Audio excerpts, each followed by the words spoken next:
Choosing a daycare center is both a logistical and an emotional challenge. Daycare centers are sought by parents for a variety of reasons, including personal and professional duties, the development of social skills, and so on. Regardless of their motivation, these parents are all looking for a clean, high-quality daycare center with kind, experienced personnel.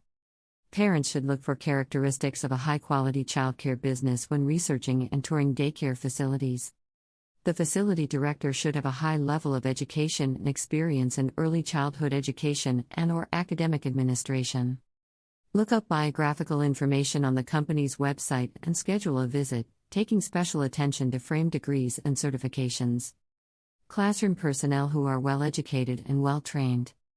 The teachers in the classroom should have a lot of expertise and knowledge. Education degrees/certifications should be held by senior staff employees. Ongoing staff training opportunities are another feature to look for. Think about how the firm works with its employees to improve the customer experience and care. Licensing at the state level is the minimal criterion for healthcare regulation. A license is simply permission to operate a business, it has no bearing on the quality of treatment provided. In addition to licensing, high-quality care centers will pursue national accreditation from organizations such as the American Academy of Pediatrics, the American Academy of Pediatrics, and the American Academy of Pediatrics.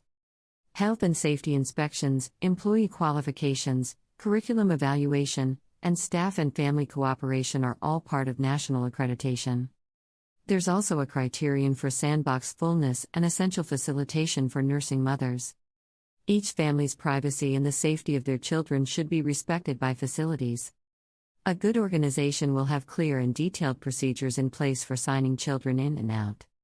Look for information about these procedures as well as evidence that the policies are being followed, such as an active sign-in/out book or the usage of an access code. Review website information on classroom curriculum, if available, to determine that courses and scheduled activities are age-appropriate. Parents may consider performing a drop-in, unscheduled visit, and requesting to review organic classroom activities once a few facilities have made it to the top of the list. Interactions between the teacher and the student that are positive. Parents will wish to see the interactions between children and teachers/staff during a drop-in.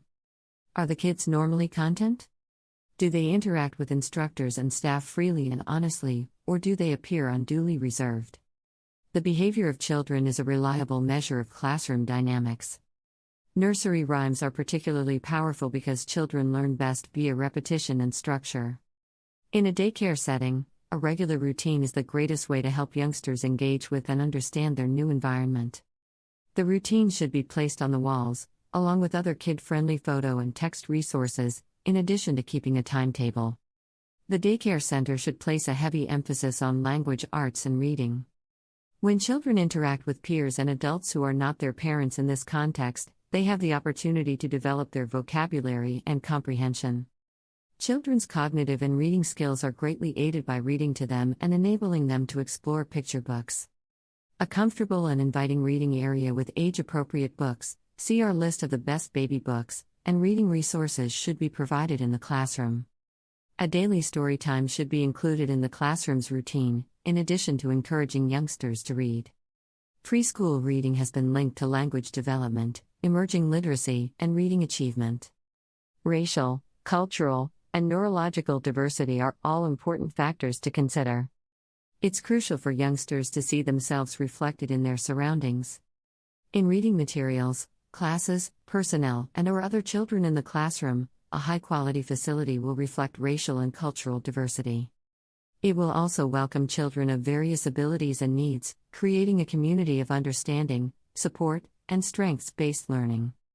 Some red flags in daycare centers suggest poor quality and potentially unsafe practices. Policies that are ambiguous and undocumented. Policies for daycare should be clear and easily accessible, either on the internet or at the center.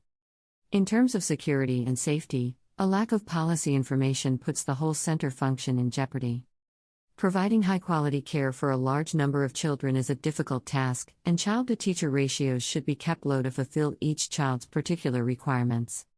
NISPA guidelines state that no more than a 4:1 ratio should be used for newborns and no more than a 6:1 ratio should be used for toddlers under the age of 2. Teachers may become overwhelmed when trying to care for youngsters if the ratios are too high. Cleanliness/childproofing issues. Parents should observe classroom cleanliness and childproofing during a drop-in. Examine plugs, exposed wires, and windows for safety before and after meals to ensure that teachers are cleaning surfaces. A severe red sign for childcare quality is a lack of hygiene and classroom safety. The kids appear to be bored. Parents should monitor child behavior while touring a daycare center. If the kids appear bored or withdrawn, it could be a sign of a lack of stimulation or a bad environment. Staff turnover is high. This information could be found on the center's website or during a guided tour. Facilities that compensate and treat their employees well are more likely to maintain a high-quality environment and workforce. A high staff turnover rate could suggest that employees are unhappy or underpaid, as well as other faults in the center's personnel structure.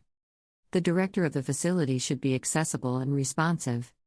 Parents may consider the negative effects of such communication on future parent/center interactions if voice messages and emails go unanswered for an extended period of time.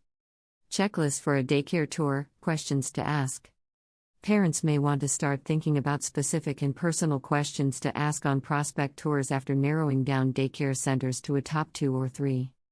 Writing down questions is vital because it helps parents focus during daycare tours when they are overwhelmed with information and emotion. Thank you for watching Mommy Hub.